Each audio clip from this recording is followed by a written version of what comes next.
Halo, Ibu Menkyu, Ibu Sri Mulyani. Kok hilang kemampuan berpikirnya? Kok jadi menurun? Kenapa mesti rakyat yang diudak-udak harus bayar pajak? Sedangkan di sisi lain kita lihat gubernur mewakili rakyatnya itu untuk pajaknya dihapus, ya, diputihkan, khususnya pajak kendaraan bermotor, ya. Nah, ini malah ibu mengeluarkan peraturan Menteri Keuangan nomor 15 tahun 2025 untuk ngejar-ngejar pajak. Kasihanlah ibu rakyat ini. Punya sedikit rasa empati. Jangan ibu justru menjadikan rakyat ini objek pajak. Jangan, kasihan. Ya Bu ya, apalagi besok mau Idul Fitri. Mereka udah tidak punya apa-apa lagi. Daya belinya udah benar-benar anjlok. Nah, mudah-mudahan ibu tersentuh, ibu coba pikirkan lagi seperti apa yang orang-orang berduit, orang-orang koruptor itu dikejar aja itu, pajak rampas semua asetnya, supaya itu dikembalikan kepada rakyat, rakyat berangsur-angsur bisa sejahtera. Itu ibu ya, mudah-mudahan ibu panjang umur dan ibu juga setia kepada Pak Prabowo untuk Republik ini ke depannya semakin maju. Warga siap-siap, Sri Mulyani keluarkan aturan baru pemeriksaan pajak. Pemerintah telah menerbitkan peraturan baru terkait pemeriksaan pajak. Aturan ini tertuang dalam Peraturan Menteri Keuangan PMK 15 tahun 2025. Peraturan ini menetapkan kepastian hukum terhadap pemeriksaan pajak, termasuk peraturan yang mengatur terkait pemeriksaan pajak bumi dan bangunan, yang saat ini diatur dalam beberapa peraturan di bidang perpajakan. Dengan diterbitkannya Peraturan Pemerintah Nomor 50 Tahun 2022 tentang tata cara pelaksanaan hak dan pemenuhan kewajiban perpajakan, perlu dilakukan penyesuaian terhadap ketentuan mengenai pemeriksaan pajak, bunyi PMK No. 15 Tahun 2025 dikutip Minggu, tanggal 23 Februari tahun 2025. Hilangannya berapa besar tuh Pak? Gini, Panjang banget. menurut saya gini, logikanya jangan potensinya kehilangan Pak, mendapatkan yang baru. Kenapa? Orang tidak mau bayar pajak berikutnya karena dia nggak bisa bayar pajak yang tunggakan 2 juta. Dia tidak bisa bayar yang 250. Apa dampak yang terjadi? Makin gede hutangnya. Tapi kalau yang 2 juta dipotong, dia bisa bayar yang besoknya 250.000. Kita pengen nungguin orang bayar 3 juta dalam impian atau nungguin 250.000 tunai. Dari sisi ekonomi lebih baik dapat uang fresh yang 250.000 dibanding nungguin yang 3 juta ke belakang dibayar. Kembali lagi nih dengan mediadpr.com. Nah, kali ini kita akan membahas nih tentang Menteri Keuangan kita Ibu Sri Mulyani yang mengeluarkan Peraturan Menteri Keuangan Nomor 15 Tahun 2025 tentang pemeriksaan pajak. Rakyat sudah sekarat, masih aja dibebani pajak ini, pajak itu. Aduh. Ya, langsung aja lah kita panggilin narasumber kita, Bapak Muara Kartasima tuh Bang. Bang Muara, sudah tahu belum nih Bang tentang Peraturan Menteri Keuangan yang baru Bang, nomor 15 tahun 2025 Bang, yang dikeluarkan oleh Ibu Sri Mulyani Bang. Luar biasa memberatkan Bang. Saya dengan Ibu Sri Mulyani ini kok nggak ada gregetnya untuk bisa berempati kepada rakyat ya. Beberapa gubernur di daerah sangat empati kepada penderitaan rakyat, sampai pajak kendaraannya yang harus dia bayar setiap tahun, ini ada yang nunggak sampai 10-15 tahun, dihapus sama denda-dendanya. Dulu kan rumornya kan nggak bayar pajak 2 tahun kan mau disita, tapi itu kan ternyata hoax dan nggak, secara hukum tidak bisa ya. Itu sudah dibantah resmi oleh kepolisian. Nah, ini ujuk-ujuk Sri Mulyani mengeluarkan Peraturan Menteri Keuangan nomor 15 tahun 2025 terhadap mereka-mereka yang wajib pajak. Harus gimana? Kok tidak ada perasaannya ya? Lihat dong itu, Jawa Barat Pak Deddy Mulyadi, belum di provinsi lain, sudah mulai menerapkan pengampunan pajak. Kemana uang Republik ini? Kan kita semua tahu, digerogoti, dikorup, ya. Sampai uang pun dipalsukan, ya, 1.000 triliun lebih, ya. Ini kemana Kementerian Keuangan? Ya, itu dong uang-uang yang disita itu kembalikan kepada rakyat supaya rakyat itu punya daya beli juga. Ini sekarang nggak punya daya beli nih. Ibarat napas itu udah di tenggorokan. Nah, kalau ibu nggak mampu seperti itu ya ibu mundur aja, kan masih banyak yang lebih punya konsep seperti apa. Jadi nggak rakyat dibebani pajak terus, dikejar-kejar terus. Udah penghasilan tidak ada, semua pun udah dipajak sekarang. Hanya buang air kecil aja yang tidak dipajak. Jadi tolonglah Bu Menkyu, ya, rakyat ini dibantu. Ini lagi pada sekarat semua. Ya. Pak Gubernur yang baru dilantik pun sudah berempati kepada rakyatnya. Dia turun apa permasalahan-masalah kesehatan, masalah pendidikan, masalah pajak, masalah isi perut, udah menjadi perhatian khusus, ya. Dan kalaupun Pak Prabowo sudah banyak memberikan arahan segala macam, jalanin dong, ya. Jangan karena kita memang defisit anggaran di satu sisi, tapi uang-uang yang disita itu ribuan triliun juga kembali dong kepada rakyat, supaya rakyat memang ada perubahan dalam tingkat kehidupannya. Ini beberapa provinsi saya lihat juga sekolah pun mau dibebaskan uang sekolahnya supaya sekolah gratis. Pak Prabowo udah meminta kepada beberapa menteri untuk supaya anak petani, anak nelayan, anak orang-orang susah supaya disekolahkan gratis, supaya anaknya itu tidak melulu mengikuti kesusahan bapak dan ibunya. Jadi ada peningkatan hidup, peningkatan daya pikir, mau mencerdaskan bangsa, itulah intinya. Kalau rakyat ini tidak dicerdaskan oleh bapak-bapak apa ibu-ibu yang ada di kabinet itu, wah salam, kasihan rakyat kita.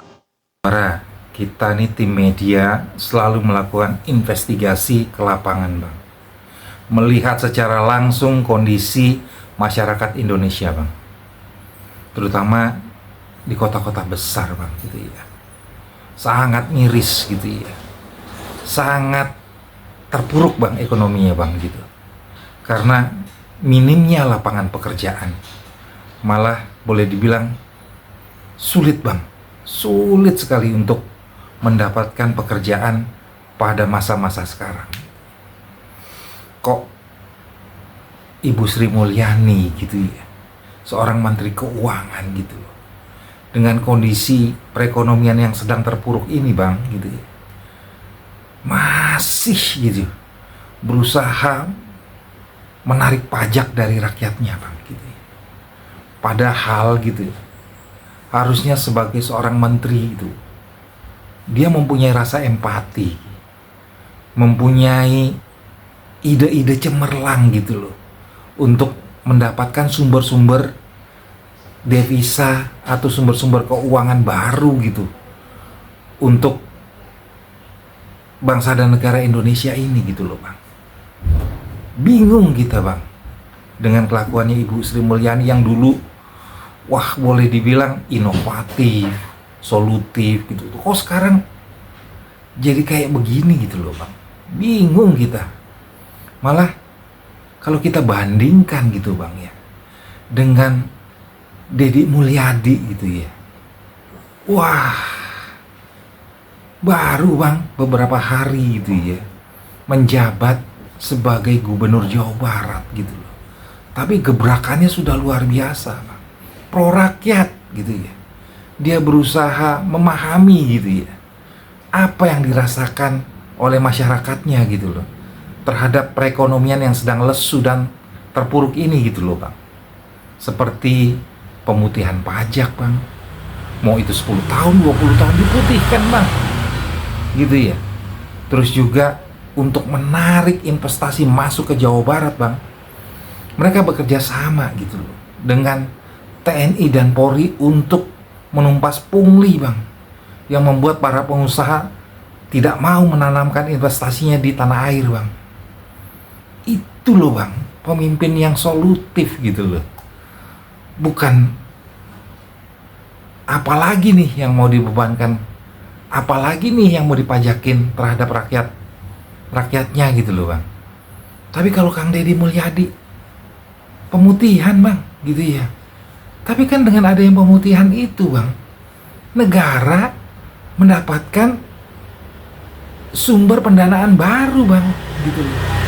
Daripada menanti gitu ya, orang tidak bisa membayar pajak gitu loh. Kan ini kan ide cemerlang gitu loh, Bang. Dan patut gitu ditularkan ke apa ya, kepala-kepala daerah lainnya gitu loh, Bang. Bingung saya, Bang, dengan Ibu Sri Mulyani. Gimana nih pendapat Bang Muarakarta dengan situasi dan kondisi ekonomi yang sedang terpuruk ini, Bang?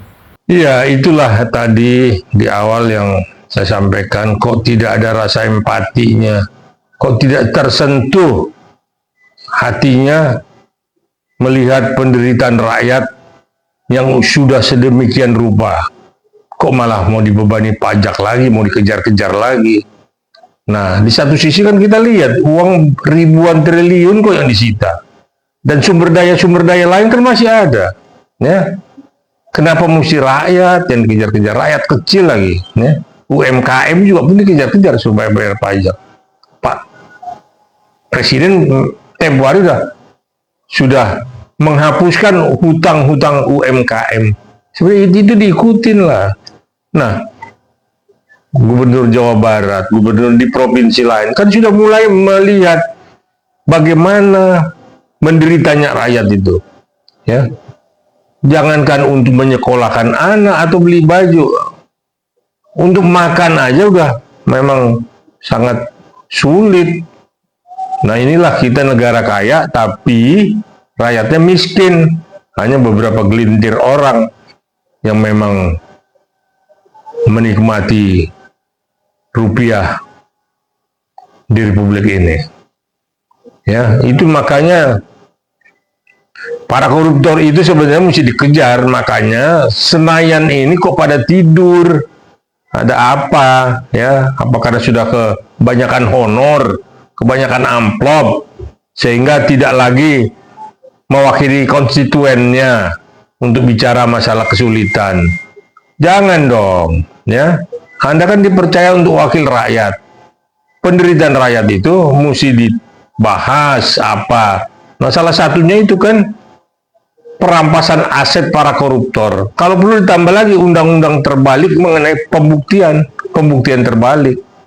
Ya, supaya memang nyambung perampasan dan pembuktian, undang-undang pembuktian terbalik. Dari mana kekayaan seseorang yang kita lihat tidak wajar. Nah, itu mesti dicoba kreatif, punya inovatif. Ya, inovatif ini perlu sekali. Ya. Jadi jangan rakyat diudak-udak terus sampai ke pelosok-pelosok. Waduh, Ibu Sri kumaha ieu teh. Nggak lihat Kang Deddy begitu cemerlangnya, begitu kreatifnya dan banyak ide-idenya. Nah, si ibu ini tempo hari agak lumayan, kok sekarang terakhir ini agak kendor, Bu. Ada apa, Bu? Isunya mau mengundurkan diri apa mau lari dari kenyataan? Ya, nggak boleh gitulah, ya. Ibu yang baik dan ibu yang cantik. Ayo, kita bantu rakyat. Kita kurangi pajaknya. Jangan dibebani pajak terus. Semua dipajak. Ya. Sebentar lagi bensin pun, premium pun, pertalite entah apa pun kena pajak tuh. kalau nggak salah kena 10% apa 1%, saya nggak tahu lah. Tapi udah rusak lah ya. Di Indonesia ini rakyat susah, memang sengaja dibikin susah lagi oleh pajak. Di kalangan para netizen bang dan rakyat di bawah bang, kalau kita ngumpul-ngumpul di tempat tongkrongan gitu, warung-warung kopi, pinggir jalan gitu ya, dan ternyata rakyat kita cerdas-cerdas loh bang, ya kan? Dan mereka mulai berteriak gitu, kenapa kita dibebanin pajak terus gitu loh? Katanya negara Indonesia kaya raya gitu ya kan, banyak menghasilkan barang tambang, emas, timah, nikel, batu bara, belum lagi minyak bumi gitu ya, belum lagi hasil hutan dan hasil perkebunan bang gitu ya. Itu kan luar biasa besar gitu loh. Terus katanya dikorupsi gitu ya, oleh para pejabat atau oknum-oknum pejabat gitu ya. Yang angkanya itu bang, waktu ditangkap kemarin tuh ya, itu ratusan ribu triliun bang. Itu angka yang sangat besar gitu loh bang. Itu kan kasar kita lah gitu loh. Ya dari emas, ya kan, dari timah, dari minyak, dari uang palsu, ya kan. Itu kan banyak banget bang gitu ya. Terus kita kan mau tahu gitu loh bang, koruptornya sudah ditangkap, aset dan uangnya sudah disita bang oleh KPK, kepolisian, kejaksaan gitu loh. Tapi jumlahnya berapa kita nggak pernah tahu bang, yang pasti gitu loh. Dari tahun sekian sampai tahun sekian gitu loh. Kok rakyat masih dibebani pajak aja gitu loh bang. Bingung kita loh bang, ya kan? Dan rakyat juga masih menunggu-nunggu gitu loh.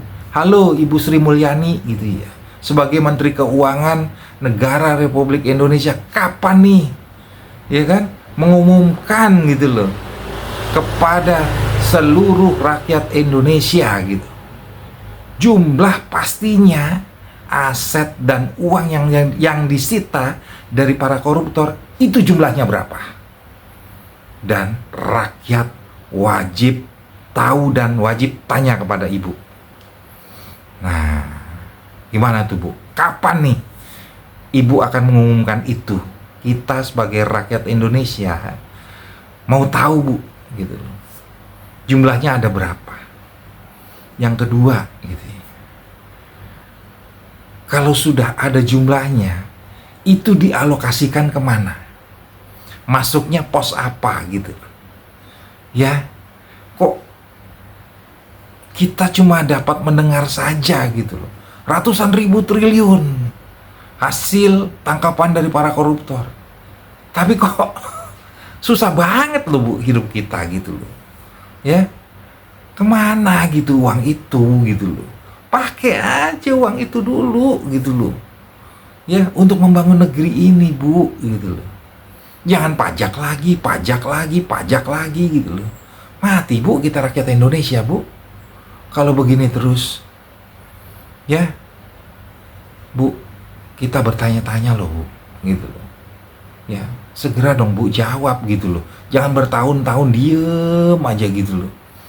Kan kita ingin hidup sejahtera bu, nggak nyari kerja susah, ya dipajakin pula.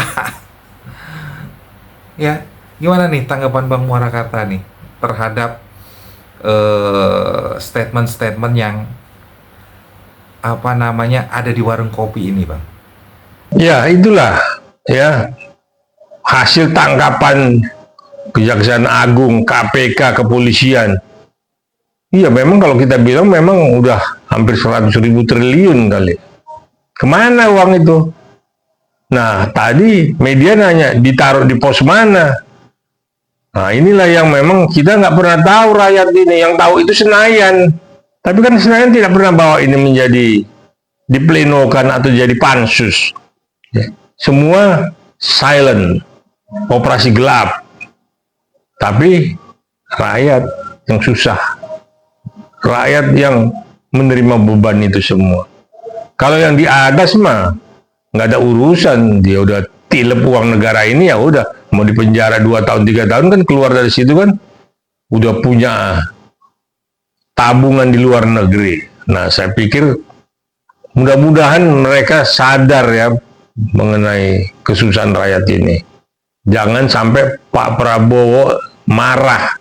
Ini lama-lama Pak Prabowo pasti marah melihat seperti ini.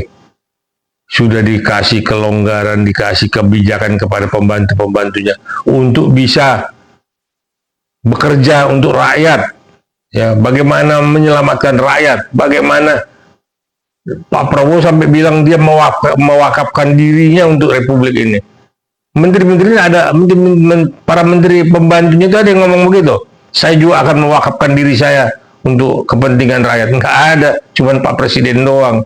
Karena yang lain sih masih ngumpulin duit, masih rakus dengan uang. Nah, saya pikir, ayolah kita berempati lah kepada penderitaan rakyat.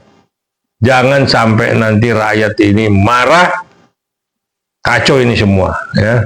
Ini udah mulai kipas sana kipas sini, kumpul sana kumpul sini untuk mulai bereaksi supaya mereka minta diperhatikan. Tapi kalau terus-terusan seperti ini, wassalam deh. Bang, akhir-akhir ini kita lihat nih, banyak demo terjadi, Pak. Di Jakarta, Jabodetabek, di Jogja, di Malang, di Jawa Tengah, di Sumatera juga ada gitu ya, Bang. Dan itu masif, Bang. Seperti terstruktur gitu loh. Dan yang disuarakan tuh sama, Bang. Penolakan undang-undang TNI yang sudah disahkan gitu loh. Mereka udah baca belum ya, Bang, gitu ya, hasil ketetapan dari undang-undang TNI yang disahkan oleh DPR kemarin gitu loh. Kok kita menyebutnya miris gitu ya, Bang? Karena yang dibutuhkan rakyat itu saat ini gitu adalah rancangan undang-undang pemberantasan korupsi dan penyitaan aset para koruptor. Kok nggak didemo gitu loh? Padahal itu penting banget gitu loh untuk kesejahteraan rakyat Indonesia gitu loh. Aneh juga gitu loh, Bang. Aduh, bingung kita nih, Bang, gitu loh. Apakah rakyat harus turun gitu loh untuk menyuarakan tentang pemberantasan tindak pidana korupsi dan penyitaan aset atau memiskinkan para koruptor-koruptor ini, Bang, biar rakyat ini sejahtera, Bang, gitu. Gimana menurut Bang Muarakarta?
Jadi gini ya, kita juga memang bertanya-tanya, kok undang-undang revisi undang-undang TNI itu kok jadi bahan keributan ya, bahan demo, ada yang dibakar di mana-mana ya, ada rumah Marsekal pertama juga yang mobilnya dirusak di Bandung segala macam. Nah, ini kok pendemo ini kok salah kaprah, kok menyimpang. Kenapa tidak mendemo ke Senayan sana minta undang-undang perampasan aset negara itu segera disegerakan, ya. Terus juga demo ke Kejaksaan Agung mempertanyakan kemana uang yang disita. demo ke Mabes Polri, kemana uang yang disita? Sadar masuk ke KPK. Kalau TNI itu revisi undang-undangnya kemarin disahkan karena memang sesuai dengan kebutuhan Republik ini. Ya, nah jadi kita udah tahu siapa-siapa yang demo. Itu ada beberapa kelompok juga teman saya. Ya, memang dari dulu anti TNI. Saya sebagai keluarga besar Tentara Nasional Indonesia, ayah saya seorang pejuang. Ya, saya bicara ini, ya. Mana teman-teman saya yang lain, anak-anak keluarga besar TNI? Kok pada diam? Institusi orang tua kita dikutak-atik padahal mereka adalah garda terdepan di Republik ini. Mereka yang bertanggung jawab terhadap politik dan keamanan di Republik ini. Kok hilang, nggak ada suaranya? Saya selalu menyuarakan. TNI itu harus ditempatkan pada tempat yang strategis. Nah, ini kan kemarin sudah ditempatkan pada pos-pos yang strategis ya. Nah, tapi ada kelompok-kelompok tertentu ya, orang-orang lama juga, kayak Kontras itu. Terus Yayasan Lembaga Bantuan Hukum yang di Jalan Diponegoro, itu kan anti banget dengan TNI. Ya, selalu keluar menjelek-jelekan TNI. Ada apa? Kurang apa? Ada apa-apa? Bukannya Anda sendiri nanti yang berlindung kepada TNI. Nah, keamanan stabilitas negara itu kan TNI yang jaga.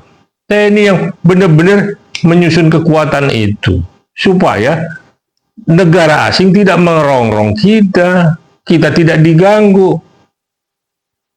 Nah, saya pikir itulah artinya, ayo para pendemo yang merasa kurang puas dengan ini, ke Senayan demo, ya, minta undang-undang perampasan aset supaya negara ini tertib ya, supaya keuangannya pun bagus. Kalian demo tuh, minta supaya penegakan hukum juga demo kalau perlu. Jangan mengenai garda terdepan Republik ini mau dimasukkan ke barak. Tolol saya lihat, gak pakai otak. Nah, tapi kenapa? Karena Anda dibiayai oleh luar supaya memang menghancurkan TNI lemah. Kalau TNI lemah, kalian suka-sukanya. Nah, itu tadi. Jadi kalau TNI lemah, ya, maka tinggal satu yang akan dilemahkan, Persatuan Kelompok Islam. Kalau itu pun dilemahkan, udah bubar negara ini. Tapi kita yakin kehadiran Prabowo ini paling tepat. Dia seorang prajurit, seorang pejuang, dan orang pintar. Ya, hari ini dia boleh senyum, dia boleh ketawa, tapi otaknya jalan. Bagaimana negara ini menjadi negara besar. Dan negara yang benar-benar kalau dibilang macan Asia, ya inilah ya, di kepemimpinannya Pak Prabowo untuk menghantar Indonesia emas tahun 2045 nanti.